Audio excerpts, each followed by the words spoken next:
Boa tarde, boa noite. Espero que vocês estejam bem aí. Vamos então iniciar aí nossa sétima semana de conteúdos do curso de Engenharia de Software, aqui do Instituto Federal, né? Ambas as disciplinas aí dos cursos de Tecnologia em Sistemas para a Internet e Bacharelado em Ciência da Computação.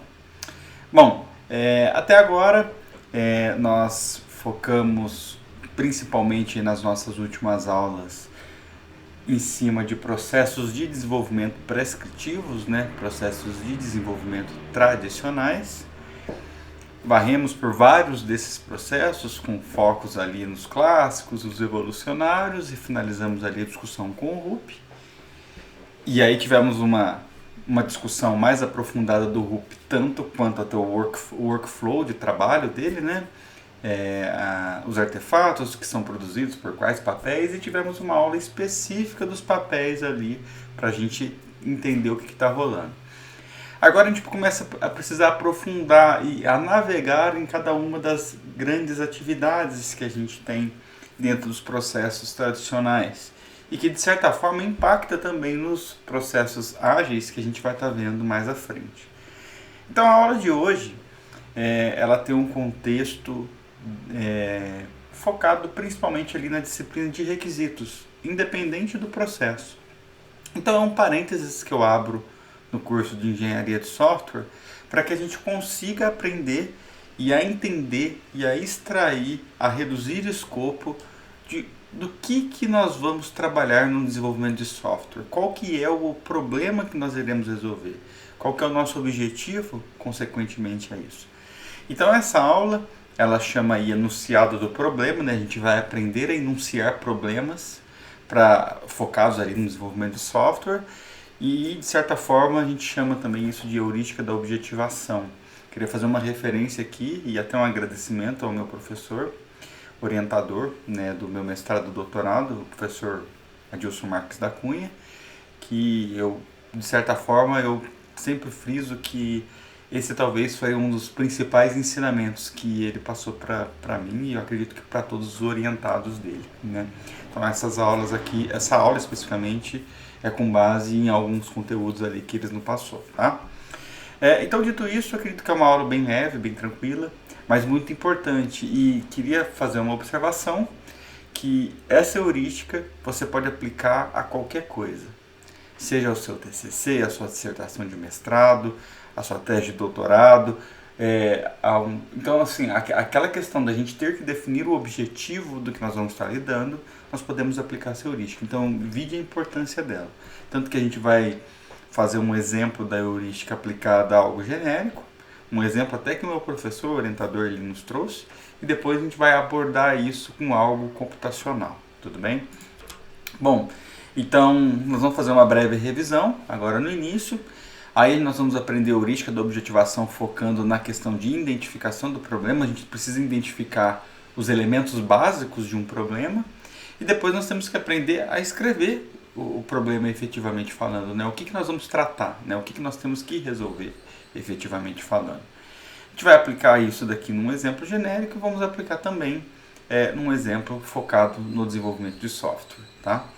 E por último, nós vamos amarrar todas essas questões, o enunciado do problema, o objetivo de um sistema tem a ver com requisitos. Então nós vamos lidar ali com o documento de visão do RUP, que é o foco desse primeiro start, né, desse primeiro trabalho quanto à definição de objetivo de sistemas que a gente vai estar abordando. Então, já estamos nos aproximando aí de um projeto prático de engenharia de software com o primeiro artefato a ser desenvolvido, que é o documento de visão. Bom, dada essa introdução, queria então, de maneira bem simples, dizer que isso tudo que nós vamos conversar hoje, ele vai estar dentro aqui do processo do RUP, né, que é um processo, é um guia, né, ele tem várias disciplinas, tem várias fases, esses desenhos aqui na frente de cada uma das disciplinas que significa o esforço dela para cada uma das fases, né. Existem várias interações dentro de cada uma das fases até que a gente encontre esses marcos, né, que é a linha base funcional, a linha base alocada e a linha base de produto. E o foco nosso principal para a aula de hoje tem a ver com o levantamento aqui de requisitos, né? Nós vamos conversar quanto ao enunciado de um problema a ser resolvido por um sistema, estando aqui no levantamento de requisitos. Tudo bem? E aqui também pegando aquele primeiro brainstorm de todos os papéis que a gente fez na primeira aula, e depois a gente evoluiu na última aula aí, em que a gente detalhou os papéis efetivamente falando, mas daquela primeira aula em que nós tínhamos como principais papéis de uma software house o cliente, né, que são os nossos stakeholders, são todos os envolvidos, né, os analistas de sistema, controlado pelos gerentes, e um nível que é um nível mais mão na massa, mais desenvolvimento, né, seja de códigos fonte, quanto à tecnologia, seja de banco de dados ou para teste, e tudo isso suportado por uma infraestrutura. Tendo esse desenho, queria dizer então que o foco de hoje ele está exatamente nessa primeira conversa em que os gerentes eles têm que ajudar os analistas a identificar o contexto, o objetivo, quais são os stakeholders, quais são as principais macro necessidades que a gente tem para aquele sistema que a gente vai estar trabalhando. Então o enunciado do problema tem muito a ver com essa seta, né? Essa conversa que existe aí no processo de levantamento de requisitos. E já fazendo até uma analogia em relação à aula da semana passada, esses são todos os papéis que o RUP preza aí com uma equipe completa, né? Uma equipe que a gente tem esse esforço, uma equipe talvez de médio porte, né? Pelo menos médio porte. Então existe ali um gerente técnico e o analista de sistemas, que o gerente técnico ele funciona mais ali como um cara que colabora, né, que garante que as coisas estejam funcionando. E temos aqui um coordenador do projeto que está mais preocupado com planos, né, cronograma, valores, né? Então o foco de hoje está exatamente nessa conversa aqui de cliente e analista. E aí, dando esse zoom em relação à aula da semana passada, como uma revisão também, perceba que então o analista, ele, apesar de conversar ali com analistas de negócio, com projetista e com gerente, ele tem o objetivo principal de encontrar as principais necessidades dos nossos stakeholders, né? do nosso cliente. E por esse motivo, esse fluxo, né, a nossa conversa para identificar o problema que iremos abordar também está aqui. Então percebam que eu estou afunilando as questões para a gente entender aonde estamos quanto ao processo de engenharia de software para o desenvolvimento de um sistema. Mas então, focado exatamente nisso, podemos ver que, como disciplina do RUP para o levantamento de requisitos, nós temos aqui o analista quanto às suas principais atividades, né? E os principais artefatos que devem ser desenvolvidos. E já fizemos uma breve discussão sobre isso, mas mais uma vez, descendo um nívelzinho mais embaixo, podemos perceber que aqui existe uma atividade que chama desenvolver visão, cuja o artefato correspondente daquela atividade é o documento de visão. Então todo o enunciado do problema que iremos abordar a partir de agora é exatamente para a gente construir esse artefato, um artefato que é um produto, algo que deve ser entregue para o nosso cliente, mas que ajuda principalmente a gente reduzir escopo sobre o sistema que será desenvolvido. Bom, agora sim vamos começar a questão do enunciado do problema, né, identificação e enunciado. E aí, como motivações, né, temos duas frases ali que eu gosto muito das duas frases, né? Então, para sanar um problema, qualquer que seja ele, é preciso, antes de mais nada, reconhecer a sua existência. Então, isso aqui eu acho que é fundamental, né? O cliente, a partir do momento que nos contrata para desenvolver algo, ele identificou um ponto de melhoria ou algum problema que ele quer resolver, alguma dificuldade. Então, isso daqui é o primeiro passo para que a gente consiga. E o segundo passo, e eu gosto muito mais dessa frase, é quem define bem um problema já resolveu pelo menos metade dele. Isso daqui tem a ver com aquela dificuldade que a gente tem de identificar exatamente o que o cliente quer, né? Até muitas vezes ele tem essa dificuldade de nos passar, então a gente tem que atuar exatamente nisso. Por isso que o objetivo da aula de hoje ele é um abre parênteses de como a gente fazer essa definição de problema, né? Pensando que a definição do problema ela tem duas etapas. Ela tem a sua identificação, ou seja, quero entender qual é o problema, e tem o seu enunciado, que é a escrita, que é o momento que a gente formaliza o que iremos atuar. Bom, então quanto à identificação do problema, obviamente que dado um contexto, uma situação, um problema que iremos tratar, dentro do cenário da empresa que precisa, né, que está nos contratando para o desenvolvimento, a gente precisa transformar isso de uma maneira clara em que todos entendam, seja conciso, ou seja, a gente não tenha aquela encheção de linguiça, seja objetivo, mas em contrapartida, mesmo sendo conciso, a gente tem que ser completo, não podemos deixar nada de fora, né? Então temos que ser cirúrgico quanto à precisão e objetivo. E eu acho que é muito importante, quando a gente vai tentar identificar um problema, a gente focar nos fatos, né? Que são fatos relevantes que nos ajudem a identificar. Tem uma diferença muito grande quando a gente está fazendo a etapa de levantamento de requisito, que é a diferença de fato e de opinião. Fato é algo verdadeiro, é algo que a gente consegue comprovar, algo que está acontecendo, que é visivelmente um ponto de melhoria. Opinião é o que a pessoa quer, é o que a pessoa pensa. E nem sempre a opinião da pessoa ela é comprovada por fatos, e a gente tem que tomar muito cuidado com isso.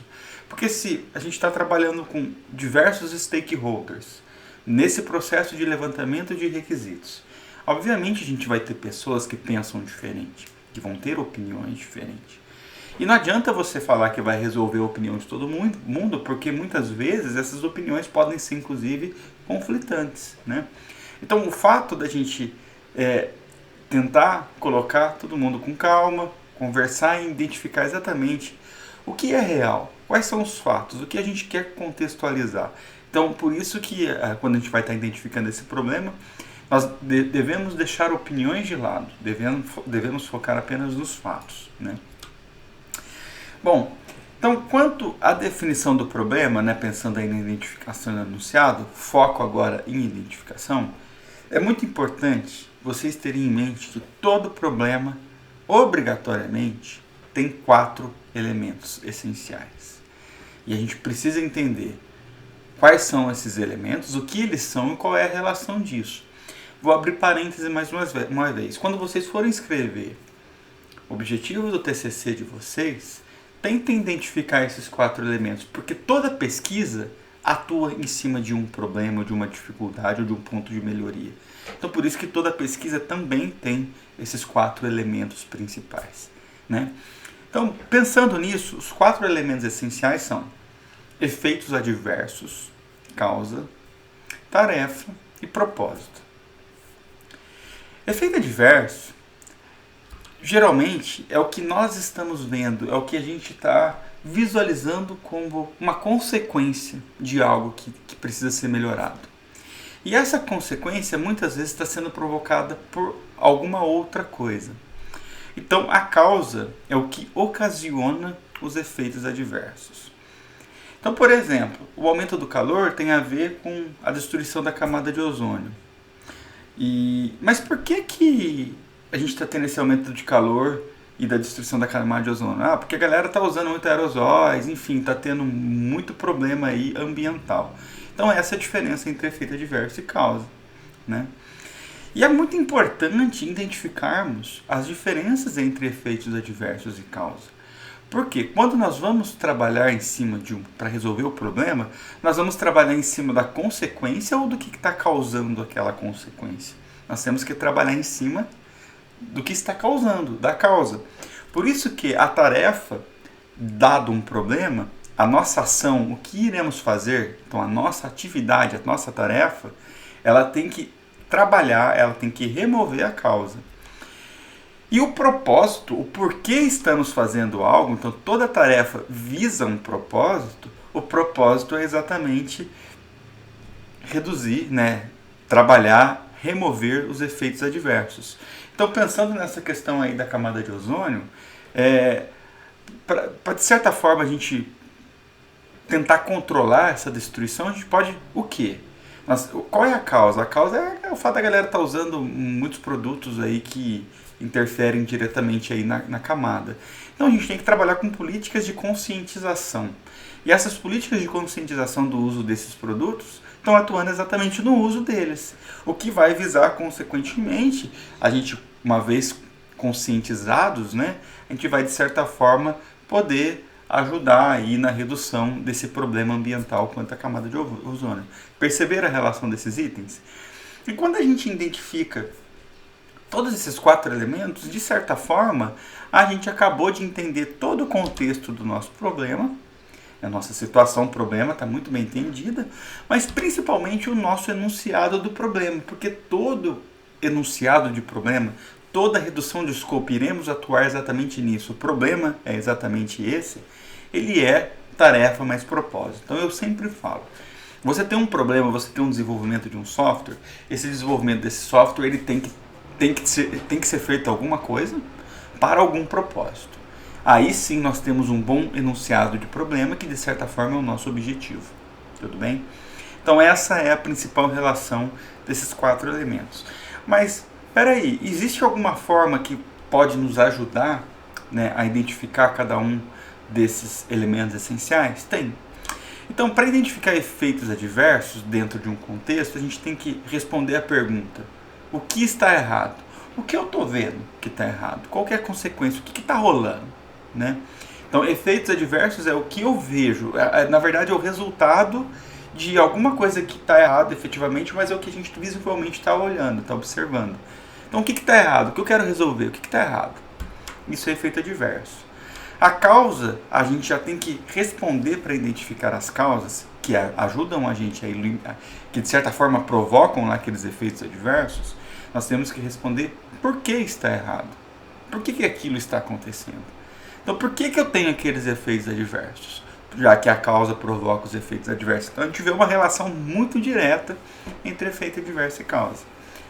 Agora, muito bem, quando formos identificar aí as nossas tarefas, as tarefas ela tem um conjunto de perguntas. A tarefa ela não vai remover, dado o nosso fluxo lá, as nossas causas. Então, o que eu tenho que fazer, ou o que quem tem que fazer, na onde tem que ser feito e até quando tem que ser feito. Então, nós temos aqui um conjunto de 4 perguntas, que é uma questão de atividade a ser desenvolvida, tem que envolver recursos. Quem vai trabalhar e até quando eu tenho que trabalhar, e aonde iremos trabalhar, e o que tem que ser feito. Por isso que temos um conjunto de 4 perguntas para nos ajudar a identificar aí tarefas. Muito bem. E finalmente, a questão do efeito adverso, né? Toda tarefa tem um propósito. O propósito é: eu vou fazer isto. Isto que eu irei fazer é por quê? É para quê? Qual é a finalidade de se fazer? Então essas são as perguntas chaves. Se eu quero identificar efeito adverso, perguntamos o que está errado. Se eu quero identificar causas, perguntamos o porquê está errado. Aqui muitas vezes gera dúvida.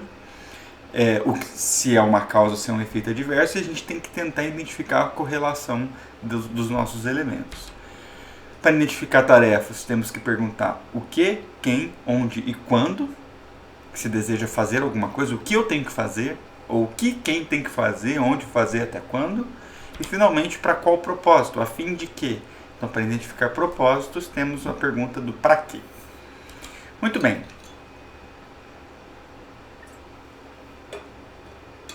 A aula hoje bem tranquila, mas muito importante, muito importante. Então vamos estudar um primeiro exemplo, em que tentaremos aí identificar efeitos adversos, causa, tarefa e propósito de uma situação, problema, que eu estou trazendo inclusive o mesmo exemplo que o meu orientador me ensinou isso lá no passado, né? Então lá dentro do ITA tem muito essa pegada aí da aeronáutica, então o nosso exemplo tem esse contexto. Não é um exemplo de desenvolvimento de software, depois nós vamos trazer para a nossa realidade. E até a gente poder ver o paralelo e como se aplica isso em diferentes situações. Então vamos lá.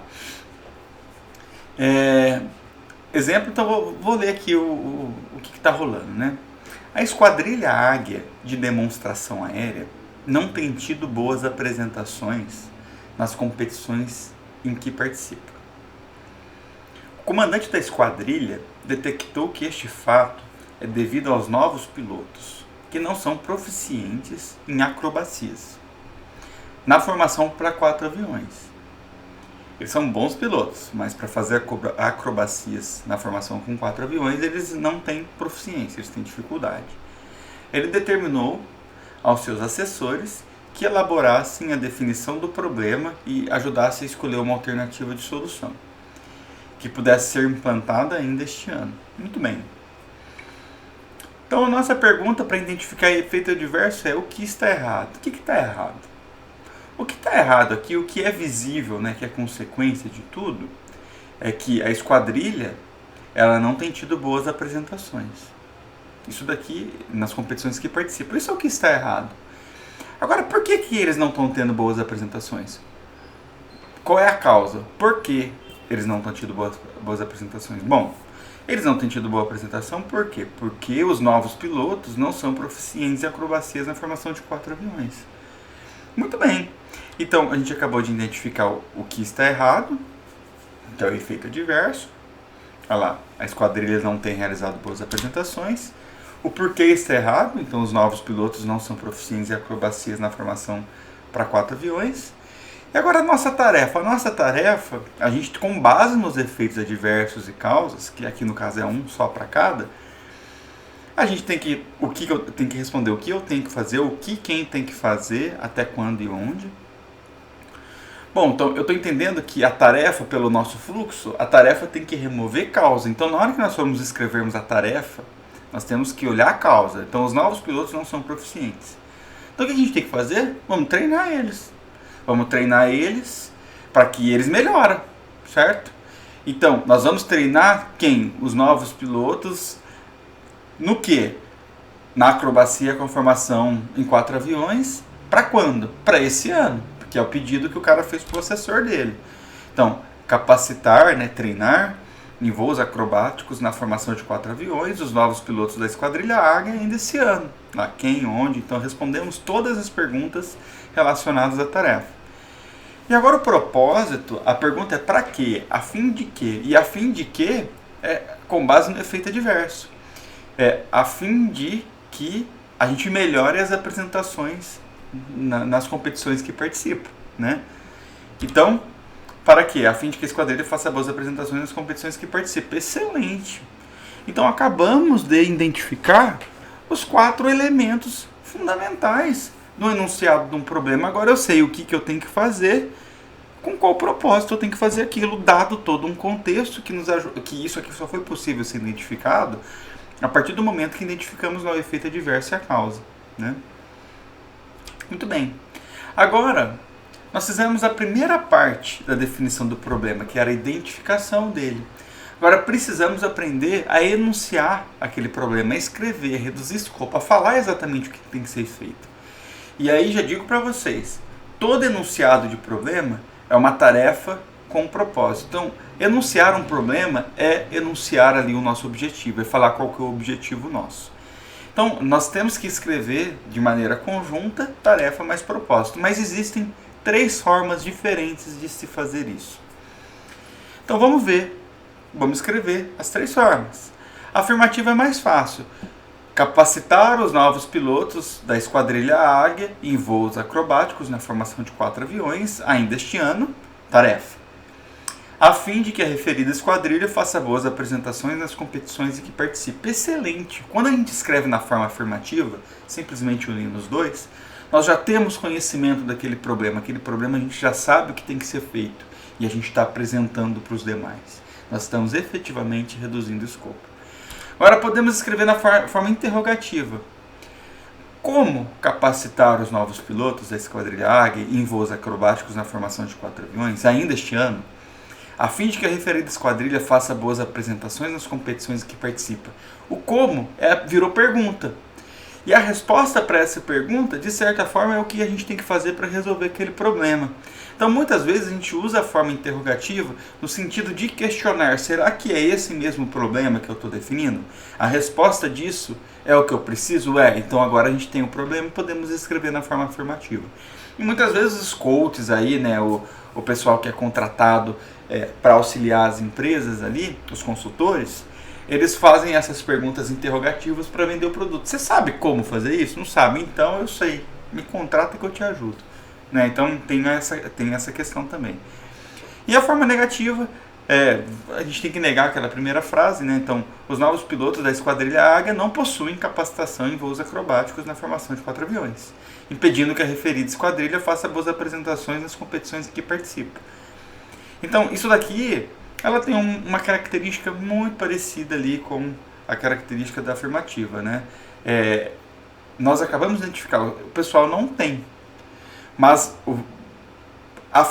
ela ainda não fala da capacitação efetivamente falando. Então eles não possuem capacitação, eles não têm proficiência. A primeira já fala que nós temos que capacitar. Então essa é a principal diferença aí da afirmativa para a negativa. Fantástico, né? Eu acho sensacional a heurística da objetivação.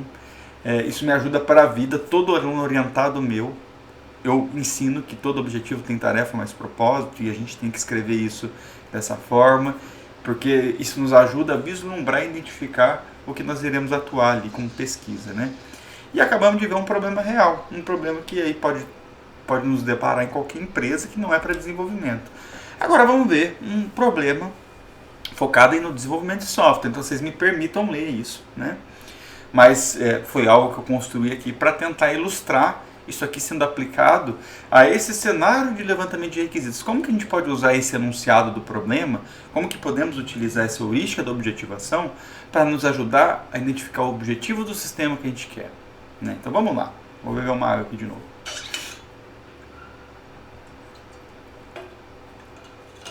Então, quanto ao enunciado do problema, vamos lá. Vamos ler esse trem aqui, baseado aqui no texto dos Mussarelas, né? Quando eu morava em São José dos Campos, lá tem uma pizzaria que fazia pizza quadrada, fantástica, deliciosa. Não é marketing, não moro em São José dos Campos, mas não tem em São João. Mas eu adorava, né? E aí, com base num texto, no que rolou lá, eu criei esse problema aí, há uns 3 anos atrás, e eu vou melhorando ele a cada ano aí pra gente poder estudar engenharia de software. Então vamos lá, ó. Estamos no mercado desde 2010, e temos a verdadeira obsessão por inovar. Isso aqui é eles falando com a gente, né? Nós somos a software house. E eles estão abrindo o coração deles com a gente. Começamos pelo formato de pizza, claro. Engenheiros já fizeram os cálculos e concluíram que a pizza quadrada é pelo menos 25% maior que a redonda tradicional. Nesses anos de degustação, nossos clientes foram ainda mais longe e tiveram a certeza. Ela é 100% mais gostosa.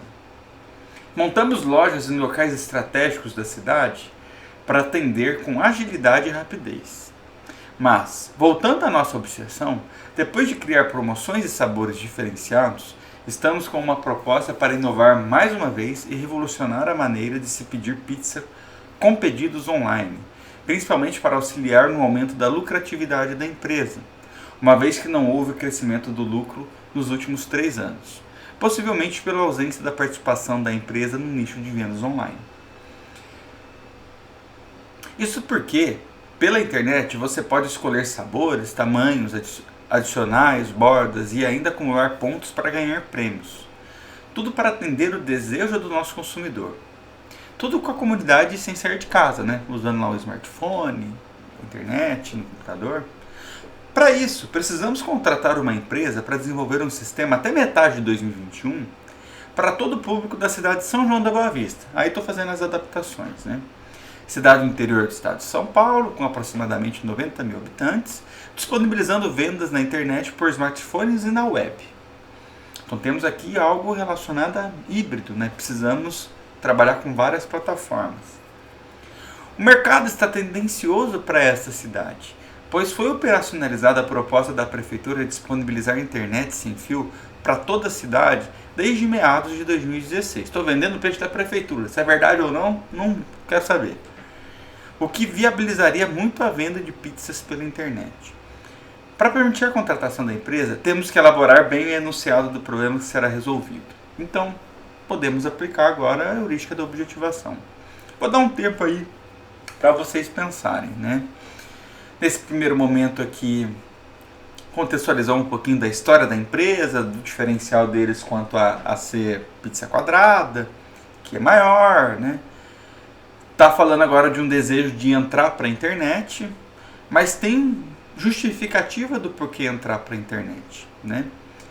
E Então eles querem ter esse novo nicho, né? É mais ou menos isso, e eles querem focar aí num sistema híbrido, né? Que funciona aí para qualquer smartphone, seja iPhone, Android, Motorola, ou web, qualquer navegador. Então temos aí uma questão híbrida.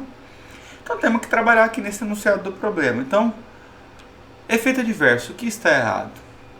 Por que eles estão querendo contratar? O que está errado? Conseguem perceber? Não houve crescimento na lucratividade da pizzaria. Isso incomodou eles nos últimos 3 anos. Possivelmente porque eles não estão, né? Eles estão ausentes no nicho de vendas online. Então, existe uma ausência da participação da empresa no nicho de vendas online. Isso está errado. E isso aqui, de certa forma, é o que está todo mundo vendo. Precisamos aumentar o nosso lucro. O que a gente pode fazer? Então, o que está errado? Estamos com um problema de lucro. Agora, por que a gente está errado? Qual é a causa? Nós não temos a presença na web. Nós não temos um sistema web e que seja híbrido para qualquer smartphone que permita fazer vendas online que atenda todo o público da cidade de São João da Boa Vista. Então há uma ausência aqui. Essa empresa não tem. Vocês poderiam falar assim, poderíamos contratar o iPhone. O iPhone não, o iFood. Beleza, né? Mas estamos focados aqui em desenvolvimento. Então vamos pensar que nós vamos fazer um app exclusivo, que vai ter muito mais vantagens em relação ao iFood. Para a empresa, ele não tem taxas, enfim, muito melhor. Né? Nós estamos nesse cenário. Então o fato da gente não ter esse sistema, que é atender um nicho diferenciado, talvez até com a questão da pandemia, está prejudicando inclusive aí a lucratividade dessa empresa. Agora, se a gente for escrever a tarefa, temos que responder o que, por quê, né? O que tem que ser feito, quem tem que ser feito, até quando tem que fazer, né? Então, toda tarefa ela atua em cima das causas. Nós temos que trabalhar na ausência disso. Então, nós temos que desenvolver um sistema híbrido, web, para ajudar a vender pizza online. Então, o que tem que ser feito? Desenvolver um sistema web híbrido para vendas de pizza online. Quem? A empresa que for contratada. Quando? Em 2021, metade de 2021. Pronto. Com qual propósito isso tem que ser feito? Com o propósito de auxiliar a inserir essa empresa aqui no nicho de vendas online e, quem sabe, consequentemente, ajudar a aumentar aí a lucratividade. Então, todo propósito, nós temos que trabalhar em cima de efeito adverso. Então, propósito, a fim de maximizar a lucratividade da pizzaria, inserindo aí no nicho de vendas de pizza online. Muito bem. Cara, fantástico. Aí agora, isso aqui é a primeira coisa que a gente faz um levantamento de requisitos. Queremos entender o que o cliente quer. Ele vai abrir o coração dele, igual foi aberto no último slide. A gente vai começar a identificar tudo e aí a gente tem aqui tarefas e propósitos. Então, nós temos que falar para o cliente, o objetivo desse sistema é esse? Qual é? Nós temos que enunciar o problema, nós temos que enunciar o objetivo em si, que é a tarefa mais propósito. Vou escrever apenas na forma afirmativa, porque é a forma que a gente já tem domínio, nós já conhecemos o problema. Então, tarefa. A empresa contratada deve desenvolver, até metade de 2021, um sistema web híbrido para a venda de pizza online. Com qual propósito? Visando inserir a empresa no nicho de vendas online e, consequentemente, maximizar a sua lucratividade. Porra, matamos a pau, acabamos de aplicar a heurística da objetivação, referência ao professor Cunha, meu orientador, no desenvolvimento de software. Então agora a gente pode aplicar isso para qualquer desenvolvimento, como primeira atividade. Então, dito isso como primeira atividade, e fazendo e relembrando aquele início da nossa revisão de hoje, nós estamos na etapa de levantamento de requisitos, cujo foco é a conversa do analista com os nossos stakeholders, os nossos clientes, para identificar os principais macro requisitos e o principal objetivo daquele sistema, né, o que a gente vai estar trabalhando. Para isso, se a gente for usar o RUP, que é talvez aí o processo prescritivo mais profundo, né, que deve ser usado inclusive como guia, ele orienta que a gente trabalhe no documento de visão. Trouxe uma foto aqui da sugestão que o RUP nos dá. Na primeira parte do documento de visão tem várias outras coisas, eu vou apresentar para vocês, mas percebam que o RUP ele traz o modelo a ser preenchido. Tudo isso que está em azul aqui é o que deve ser preenchido né, por quem está trabalhando com aquele documento. E perceba que a primeira coisa que o RUP coloca como coisas importantes, tirando a introdução no documento de visão, é o problema que afeta quem, cujo impacto, então uma boa solução seria, e a sentença do produto. Então perceba que essas duas tabelas, que está dentro do documento de visão, elas devem ser construídas aplicando essa heurística da objetivação, né? Então esse documento de visão ele tem esse propósito, ajudar aí a identificar as características importantes, né, e as principais necessidades desse sistema, reduzir escopo, enfim, e o principal papel responsável nesse momento aqui são os analistas de sistemas. Então se vocês clicarem aqui, vocês vão ser direcionados lá para o portal da disciplina, em que eu estou disponibilizando para vocês 3 modelos, 3 exemplos preenchidos aí do documento de visão e o exemplo do RUP. Então eu vou mostrar rapidamente aqui. Deixa eu pegar aqui, ó. Esse daqui é o exemplo do RUP. Perceba que então ele já até fala, né? Tudo que está entre brackets é o que a gente tem que preencher. Então qual é o nome da empresa, qual é o nome do produto, o nome do projeto em si. O documento de visão não muda, né? Aqui as versões, quando elas forem incrementando. E aqui em cada uma das partes, o que a gente tem que escrever. Temos aqui um histórico de revisão. Os índices, então perceba, introdução, o que você tem que escrever aqui? Referências. No problema, então percebam que eu basicamente falei com vocês para nos ajudar a definir exatamente essa primeira parte, mas consequentemente as outras partes do documento vai ser construída a partir disso. Então nós já temos o know-how, a habilidade de construir um documento de visão para um determinado projeto. Então por isso que a nossa atividade a partir de agora vai ser com foco no nosso projeto de engenharia de software prático, em que vocês vão trabalhar em grupo, e como primeira atividade vai ser construir esse documento. Então eu vou passar aqui só para vocês verem a cara do documento. Então ele já identifica quem são os principais stakeholders, né, com uma descrição, né, quem são os principais clientes dentro da empresa, quais são os principais usuários. Aqui existe uma diferença principal entre stakeholder e usuário. Nem todo stakeholder vai usar efetivamente o sistema. Então, por exemplo, o próprio governo, se for um sistema voltado a leis governamentais, o próprio governo ele pode ser um stakeholder, mas ele não é um usuário final. Só para ilustrar aqui a diferença dos dois, né?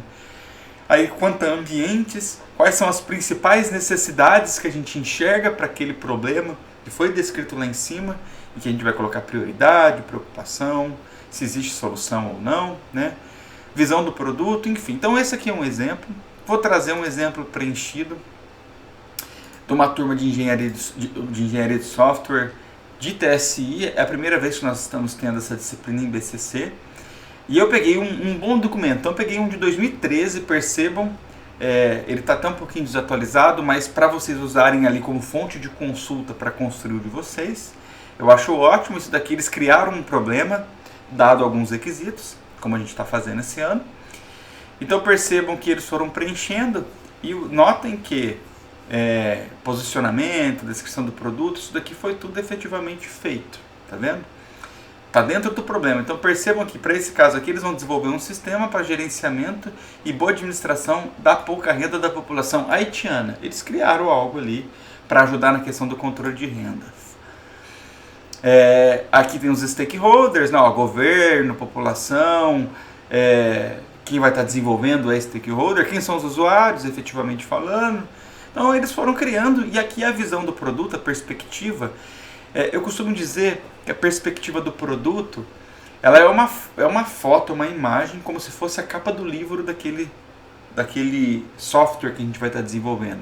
Em que na hora que a gente lesse aquele livro, a capa do livro, ela, de certa forma, ilustraria tudo que está rolando. Então eles tentaram ilustrar aqui a principal ideia do sistema. Não estou entrando em detalhes do sistema deles, até porque aqui é apenas o documento de visão, mas vocês podem perceber que dá para ter uma noção do que está rolando, né? Do sistema em si e qual que é o foco dele. Então nós temos que fazer isso. E eu vou trazer um outro exemplo aqui na aula, num documento mais recente, um documento de 2019, um excelente documento a ser feito, e esse eu vou explicar com um pouquinho mais de cuidado, porque vocês vão ter como uma atividade agora desenvolver esse documento de visão. Então perceba que o documento ele evolui. Aqui eu tenho o nome do projeto, aqui eu tenho o nome da empresa, o documento ele tem versões. Aqui, cada vez que mexermos no documento, é importante ir aumentando uma versão. Você deixa claro quem trabalhou no documento e o que foi feito. Vocês precisam falar exatamente o que foi feito, até para a gente ter o controle de quem mexeu e que trabalhou naquele documento. Nós não estamos preocupados em disciplina agora, em saber quem está trabalhando ou não, né, para ganhar nota. A ideia é que, como o documento ele é construído de maneira incremental, nós não vamos sentar a bunda nele e trabalhar até o final. A gente vai fazer isso daí, cada um no seu tempo, dentro de um prazo. Então pode ser que a gente trabalhe, inclusive a gente divide esforços para trabalhar no documento. Isso tem que estar bem claro aqui nesse histórico. Um detalhe do histórico de revisão: até que vocês terminem a primeira vez o documento, vocês vão evoluindo ele 1.1, 1.2, 1.3, 1.14, 1.15, então ele continua na versão 1. Alguma coisa. Terminei tudo daquele documento na primeira versão, nós evoluímos ele para 2.0. Se tivermos correção, vira 2.1, 2.2, 2.3. Terminei todas as correções, vira 3.0. Então nós temos que trabalhar dessa forma nesse histórico, tudo bem? Esse índice ele é atualizado, o botão direito aqui, depois que vocês mexerem tudo lá embaixo, você dá aqui o atualizar campos, ele vai atualizar para vocês, né? Essa parte inicial do documento, ela é mais introdutória, depois vocês dão uma olhada aí, uma lida para ver, então tem que fazer algumas adaptações. Aqui na descrição do problema e sentença do produto, vocês têm que fazer aplicando a heurística da objetivação, né? E essa tabela ela lê como se fosse consequência, né? Como se fosse um parágrafo. Vou ler só uma primeira parte para vocês verem. Ó. O problema é a ausência de uma aplicação para o gerenciamento, para gerenciar as atividades de limpeza, gastos mensais e fluxo de caixa da instituição eficientemente, que afeta a instituição de longa permanência, os gestores, o chefe, a equipe, cujo impacto é permitir ao gestor visualizar. Então percebam que existe uma leitura contínua dessa tabela. Então isso é uma dica para na hora que vocês trouxerem lá efeitos adversos, causas, tarefa, propósito, para escrever aqui. Então, tarefa mais propósito que objetivo tem que ser exatamente essa solução, né? Aqui mais uma vez a sentença do produto. Então, aqui eu já expliquei para vocês, na hora que vocês definirem o problema, os stakeholders são todas as pessoas envolvidas, mas que não necessariamente trabalham, né, que usariam o sistema, que são os usuários finais. Nós, como software house, temos que ser stakeholders, por isso que eles aparecem aqui. Mas também temos os stakeholders do nosso cliente, tudo bem? Temos que fazer uma descrição, né, e definir responsabilidades dele dentro do sistema que a gente está pensando. E os usuários, nós temos que pensar aqui quem efetivamente dos stakeholders vai usar o sistema. Então não pode aparecer nenhum usuário aqui que não esteja nos stakeholders, tudo bem? E uma vez identificado, vocês vão descrever, né, trazer pontos positivos e negativos que podem impactar no uso do sistema que a gente vai estar desenvolvendo. E tem aqui duas informações diferentes, que é o grau de poder e o grau de interesse. O grau de interesse é o quão importante é aquele sistema para aquele usuário. E o grau de poder é o quanto ele influencia no nosso desenvolvimento. Então vocês têm que responder essas duas perguntas aqui, tanto que o gestor tem 10 e 10. Mas a equipe de limpeza tem um grau de interesse menor, mas de poder muito menor. Isso aqui é só uma ilustração, tudo bem? As necessidades é o que a gente chama de macro requisitos. Ainda não estamos identificando requisitos com baixo nível, mas a gente já sabe quais são as principais funcionalidades em alto nível. A gente já tem que ter isso no documento de visão, que tem prioridades, quais são as preocupações, se existe alguma coisa atual e o que a gente propõe quanto àquela macro funcionalidade. E a visão, né, a perspectiva do produto é o desenho, né, sobre aquele sistema, aquela foto, né, capa de livro que vende a principal ideia, o principal objetivo com as suas funcionalidades, enfim, sobre aquele produto. E é isso, né? Então podemos perceber que o documento de visão ele tem tudo a ver com o contexto dessa aula de enunciado de problema. Por isso que a partir de agora a gente já vai começar o nosso projeto de engenharia de software prático, com a definição da nossa equipe. Vocês vão criar um problema e vão aplicar no documento de visão, né? A aula de hoje é bem tranquila, bem leve, mas eu acho fundamental. Caso vocês tenham alguma dúvida aí, vocês me procuram nos nossos encontros semanais. manda mensagens nos fóruns. Caso contrário, a gente se vê na semana que vem. Beijo para vocês, boa semana. Tchau, tchau.